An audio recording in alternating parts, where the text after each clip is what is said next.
ভাই, এই যে দোকানটা করেছেন, দোকানের বয়স কতদিন হলো? 2.5 বছর। 2.5 বছর হয়ে গেছে। আচ্ছা, তো ভাইয়ের সবারই তো একটা স্বপ্ন থাকে, যেমনি আমাদের একটা স্বপ্ন রয়েছে, ভাইয়ের কি স্বপ্ন রয়েছে? বাবা, নিজের বাড়ি হবে। নিজের বাড়ি হবে। হ্যাঁ। আচ্ছা, তো এখন কি ভাড়া বাড়িতে আছেন? হ্যাঁ, এখন ভালো। আচ্ছা, আর এখন এমনি এই দোকানের পাশাপাশি কি করছেন? পড়াশোনা করি। কি পড়াশোনা করছেন? মানে ওই আমি উচ্চ মাধ্যমিক পাস করে চন্দননগর কলেজে 2 বছর পড়েছি, 1 বছর পড়েছি, পড়ে ছেড়ে দিয়েছি। এখন আইটিআই করছি। আইটিআই করছেন? হ্যাঁ। আরে বাবা, তো আইটিআই পড়ে এর পরে ভবিষ্যতে কি পরিকল্পনা রয়েছে? কোনো একটা গভর্নমেন্ট জব করার থেকে গভর্নমেন্ট জব করার? বাহ, কোথায় চাকরি করার ইচ্ছা? এখন ইন্ডিয়ান রেলওয়েতে, রেলওয়েতে? মানে গভর্নমেন্ট চাকরি করার ইচ্ছা।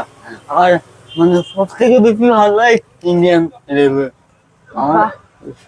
তো আগে এই চায়ের দোকান খোলার আগে আগে কিছু করতেন আপনি? হ্যাঁ, আগে বাদাম বিক্রি করতাম। বাদাম বিক্রি করতেন? সেটা কি রাস্তায় না ট্রেনে? হ্যাঁ, ট্রেনে করেছি 1 বছর, তারপরে 1 বছর ট্রেনে করার পর এই রাস্তায় রাস্তায় ঘুরে ঘুরে করতাম। আচ্ছা, তাতে কি লাভ হতো না? হতো, চলে যেত।